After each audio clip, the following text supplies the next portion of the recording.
सो पहला क्वेश्चन कहता है 1/20 प्लस 1/30 प्लस 1/42 अप टू 132।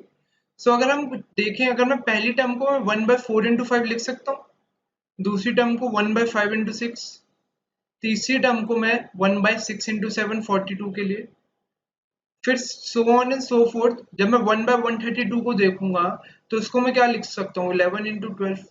यानी कि ये टर्म्स यहाँ से 4 इंटू 5 से शुरू हो गए, पैटर्न बन गए n into n plus one, n into n plus one, n into n plus one.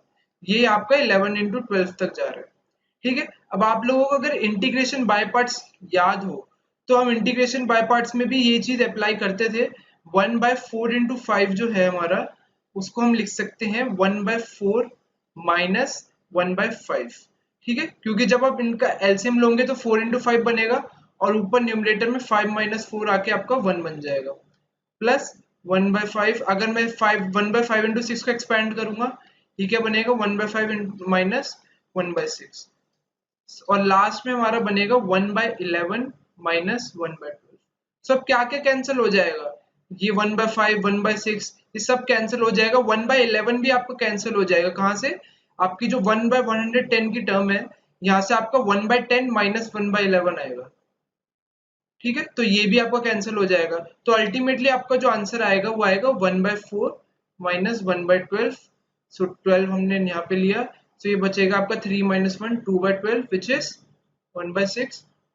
ये वाला ऑप्शन 1/6। ठीक है, क्वेश्चन 2 पे चलते हैं। क्वेश्चन टू में बस आपको ऑब्जर्वेशन बेस्ड क्वेश्चन था।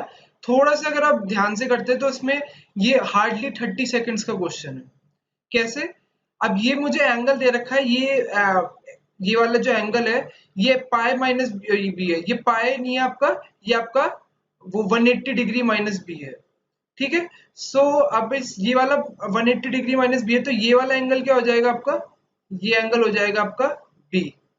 ठीक है, क्योंकि ये पूरा आपका एक लीनियर पेयर है तो ये बी हो जाएगा। अब ये वाला ट्राइंगल देखिए जो मैं मार्क कर रहा हूं, ये वाले ट्राइंगल में ये वाला एंगल क्या हो गया आपका, एक्सटीरियर एंगल। सो ये वाला एंगल हो गया ए प्लस बी। ठीक है, अब पूरा ट्राइंगल देखिए आप, ए बी ई। अब ट्राइंगल ए बी ई में देखिए तो एक्स जो है, एक्स क्या मेरा एक्सटीरियर एंगल है, तो एक्स एक्सटीरियर एंगल है तो इसका सम क्या होगा, ए प्लस बी प्लस सी। तो एक्स की वैल्यू आ जाएगी ए प्लस बी प्लस सी। ठीक है, सो ऐसा हम इस क्वेश्चन को कर सकते थे। सो ये वाला इसका ऑप्शन हो जाएगा ऑप्शन सी। नेक्स्ट क्वेश्चन पे चलते हैं।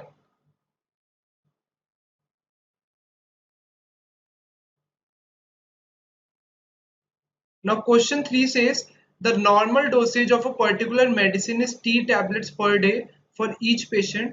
A hospital's current supply of these tablets will last P patients for D days if the recommended dosage increased by 20% and the number of patients increased by 1/3, then for how many days will the hospital supply last? अब इसमें एक चीज constant है, मतलब एक तरीके से जो आपकी नंबर ऑफ टैबलेट्स है, टोटल नंबर ऑफ टैबलेट्स है पर पेशेंट या पर डे मिला के वो कांस्टेंट है। अगर मैं सबको मल्टीप्लाई करूं तो टोटल टैबलेट्स कितनी है, टी टैबलेट्स पर डे है, एक कितने पेशेंट्स है, पी पेशेंट्स हैं, और कितने दिन है, डी दिन है। तो इतनी टोटल टैबलेट्स होनी चाहिए, T into P into D.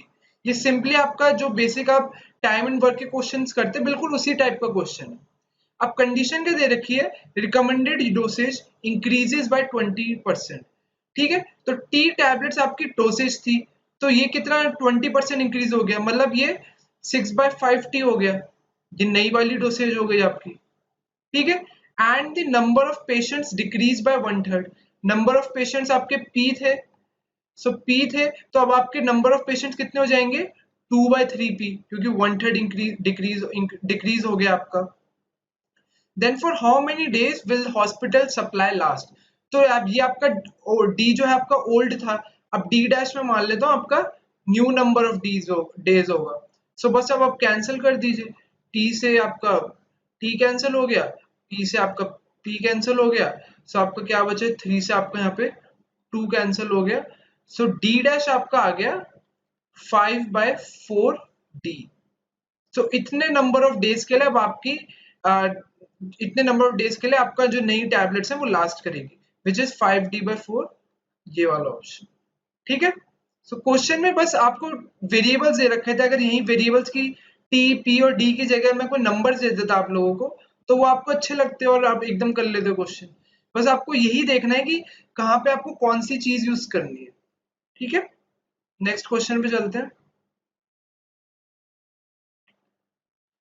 Question 4 says a furniture owner has determined that he can sell 100 chairs a month at a selling price of 200 each. For each rise of 4 in the selling price, he will sell 2 less chairs a month. If he sells the chair for rupees Z each, then how much money a month will he receive from the sale of chairs?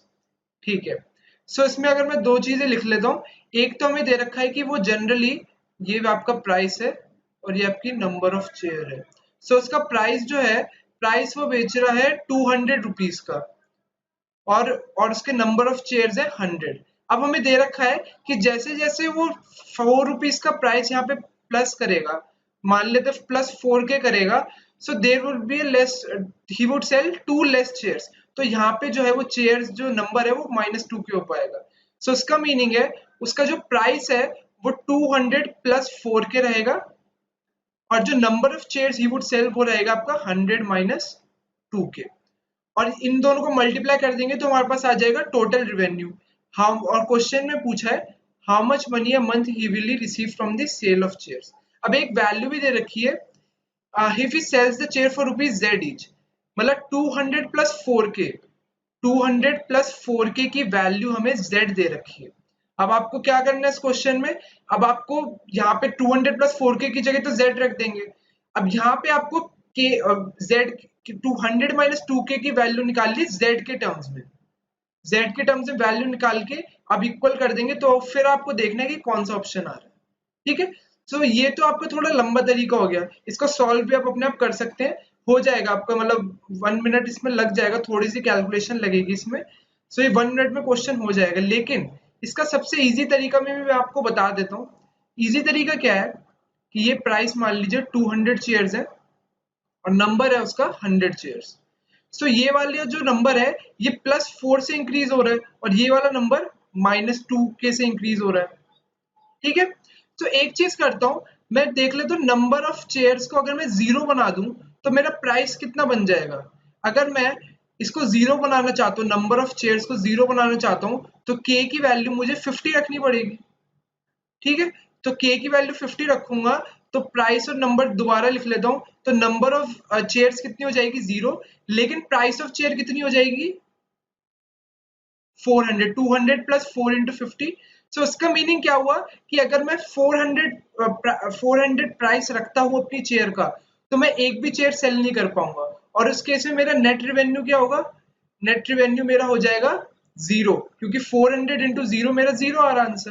तो अब option पे चले जाओ, अब option में हमें क्या, अब हमें पता है कि अगर 400 मेरा 400 में नंबर मेरा प्राइस है और नंबर ऑफ चेयर 0 है तो कौन सा ऑप्शन में जाके मेरा आंसर 0 आ रहा है वो चेक कर लेते हैं। ठीक है, तो प्राइस मेरा कितना है इसमें, प्राइस Z मेरा 400 है, सो नेट रेवेन्यू मेरा 0 आना चाहिए। अब देख लेते हैं, ऑप्शन ए पे जाएंगे, Z को 400 पुट करेंगे तो ऑप्शन ए में 0 बन जाएगा। सो ये हो सकता है। ऑप्शन बी में तो 0 बन ही नहीं सकता क्योंकि ये तो प्लस में जा रहा है तो 0 तो आएगा ही नहीं कभी, अगर मैं Z की कुछ भी वैल्यू 400 रख दूंगा। सो ऑप्शन बी नहीं हो सकता। ऑप्शन सी में जाएंगे, ऑप्शन सी में रखेंगे तो 150 × 400 -400 का स्क्वायर अपॉन 4 करेंगे। ठीक है, 400 का स्क्वायर आपको हो जाएगा 16/4। सो ये आप अगर आप करेंगे सो ये वैल्यू कहीं से भी आपको 0 बनती हुई नहीं दिख रही है। सो ऑप्शन सी भी नहीं हो सकता आपका। अब ऑप्शन डी पे पुट करेंगे तो 200 × 400 करेंगे, सो ये आपकी वैल्यू बनेगी 8 के आगे 4 zeros और माइनस आप करेंगे इसमें 400 का स्क्वायर अपॉन 16 करेंगे। 400 का स्क्वायर आप करेंगे 16 आएगा, 16/2 करेंगे तो 8 समथिंग आ जाएगा। सो आप कैलकुलेट करेंगे तो इसमें भी आपकी 4 जीरोस बन जाएंगी। सो ऑप्शन डी भी सेटिस्फाई कर जाएगा हमारा। तो दो ऑप्शन है, ऑप्शन ए और ऑप्शन डी। ठीक है, सो अब आप ध्यान से देखिए, अब जब मैं आपको पहला वाला तरीका बता रहा था तो उसमें Z में ऑप्शन ए में सिर्फ एक ही Z आ रहा है, मतलब 200 - Z/2 आ रहा है। लेकिन हमने अभी इस वाले जो हम बेसिक मेथड कर रहे थे, z की डिग्री हमेशा 2 आएगी, तो इसलिए ऑप्शन डी होगा। z की डिग्री 2 क्यों आएगी? इसलिए आएगी क्योंकि हम प्राइस इनटू नंबर कर रहे हैं। तो प्राइस इनटू नंबर कर रहे हैं, तो प्राइस में तो कुछ z की वैल्यू है, नंबर में भी कुछ z की क्वांटिटी होगी, तो अगर हम z इनटू z करेंगे तो z का स्क्वायर बनना चाहिए। तो इसका मीनिंग ये हुआ कि हमारा जो भी ऑप्शन होगा उसमें z की डिग्री 2 तो होनी ही चाहिए, क्योंकि हम सारी वैल्यू z के टर्म्स में लिख रहे हैं। अगर ये वाला तरीका आप देखेंगे तो हम सारी वैल्यू z की टर्म्स में लिख रहे हैं। सो ऑप्शन ए और ऑप्शन डी में से अगर एलिमिनेट करना हो तो हम ऐसे कर सकते थे। ठीक है, सो ऑप्शन डी हो जाएगा, और नहीं तो आप बेसिक तरीका ये भी यूज कर सकते हैं। क्वेश्चन 5 पे चलते हैं।